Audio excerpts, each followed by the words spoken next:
In today's video, I'm going to teach you how to collect data into Google Sheets from Google Forms. If you are using Google Forms to gather responses, linking your form to a spreadsheet is one of the easiest ways to keep everything organized and ready to review.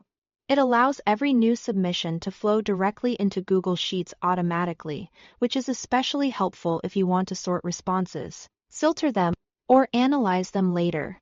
To begin, go to Google Forms and open the form you want to work with. Once the form is open, look near the top center of the page and click on the Responses tab. This is where Google Forms stores all of the answers people have submitted. Inside the Responses section, look toward the top right area and click the green Link to Sheets icon, which looks like a small spreadsheet symbol.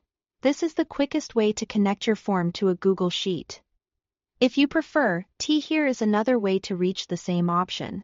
Click the More menu, shown as 3 vertical dots next to that icon, and then choose Select Response Destination. This opens the same setup window and gives you control over where the form data will be stored. A dialog box will appear with 2 choices. The first option is Create a new spreadsheet. If you choose this, Google will make a brand new Google Sheet in your Drive, usually named after your form. This is a great option if you want to keep this form's responses separate and easy to find. The second option is Select Existing Spreadsheet.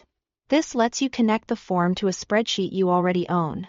Instead of replacing anything, Google Forms will create a brand new tab inside that existing file, which is useful if you are keeping related information together in one workbook. After choosing the option that works best for you, click Create or Select to finalize the link. Once the connection is complete, the linked spreadsheet will usually open automatically. If it doesn't, or if you want to return to it later, you can always go back to the Responses tab and click View in Sheets. Inside the spreadsheet, Google Forms will automatically generate columns that match each question in your form.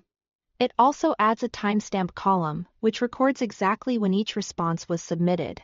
That makes it easy to track response timing without doing anything manually. From there, any edits or organization tools you apply in the sheet, like sorting or filters, will continue to work as new responses come in. The data updates live, so your spreadsheet stays current automatically. Thanks for watching.